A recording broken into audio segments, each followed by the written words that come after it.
Welcome to the final playlist. In many ways, it's chapter 10 where a lot of the ideas of the book come together. We've looked at the idea that kids need to get enough. And that's certainly true. And from an attachment perspective, that idea of security or insecurity, feeling like that you get enough, that you're good enough. Equally, we've looked at the idea that they need to miss out enough. And this idea that we move from kind of a childish fantasy to an adult reality. And this always involves grief, it always involves disappointment. And that one of our jobs is to gently but firmly support our children to make that move bit by bit through rupture and the most important bit, the repair.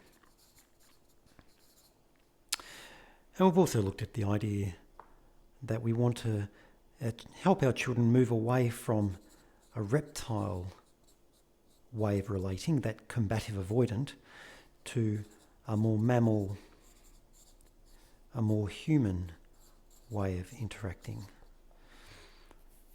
More fun, more playful, more curious, being able to wonder, being able to tolerate disappointment, to be able to delay gratification.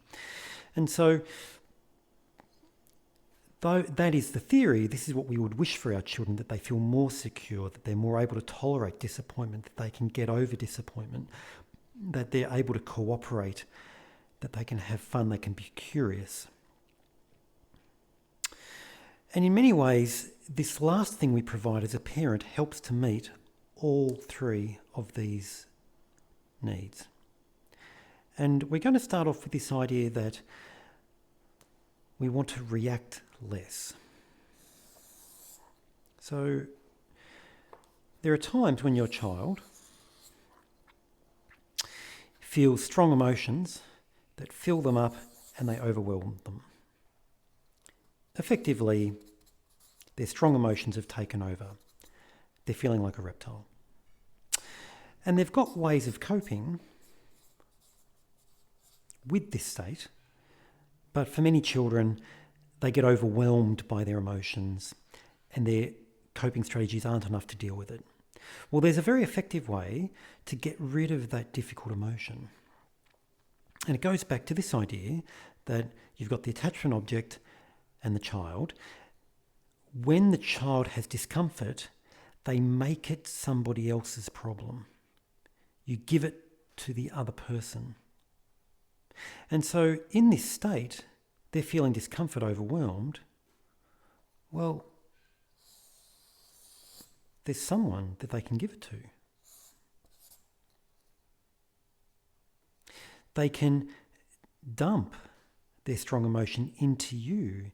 They can make it your problem. I'm not the angry one, you're the angry one. I'm not incompetent, you're incompetent. I'm not wrong, you're wrong. Effectively, they provoke the emotion in you. And I'm sure you've had the experience where you were feeling calm, your child does something, and within a second or two, you've gone from calm to you've felt strong emotions that have filled you up and it's overwhelmed you. Now, sometimes, and effectively, we go reptile. We react. Now, sometimes this emotion has nothing to do with the child. Your child may not have been provocative. You've got an issue around anger, fear, incompetence, insecurity, and your child has triggered it in you, but it hasn't come from them. If that's your problem, then you need to deal with that. I would suggest a lot of the time, though, whenever you feel provoked and you feel strong emotions, it's probably come from them. The provocative question that they ask, the provocative statement that they make, the provocative action they do. And they're sending that to you, and you answer their question. You respond to their statement, or you respond to their action, but you do it with strong emotion of your own. You've just reacted. You who are calm, mammal human, have gone reptile yourself. Now, of course, this is perfectly normal. It is absolutely normal to react. If someone provokes you, the most natural thing in the world is to react. And of course, it's very nice of you. It's nice of you to take on their mess. It's nice of you to be the one who's out of control. Not them, it's you. Effectively, what you've done, you've saved them. You've taken it on. Some parents find that the more they react, in fact, as their level of stress goes up, the child calms down. Not always. Sometimes it bounces off each other.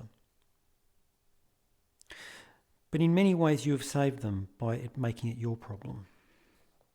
It's not nice for you. You've just made it your problem.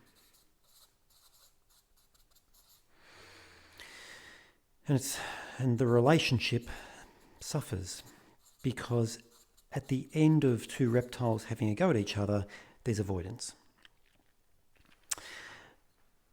So for these reasons, it's not good to react, but there's other reasons. Every time you react, you've just taught them to provoke.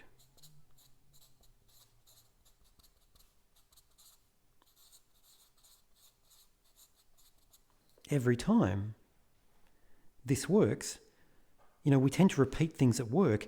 If this works, well, they're going to do it again. And developmentally, they don't learn new coping. We want them to have 100 ways of coping with strong emotions and tricky situations. But if they find making it someone else's problem works, well, they're just going to keep on doing it. Generally, you can't react none. That's impossible. We all react. All parents react. We just want to do it less intense, for less long. Because it's not wrong, it's just unhelpful. If you want to help your child to do this themselves, to manage themselves better, this reacting is unhelpful to make that happen. Next, we'll be talking about an alternative to reacting.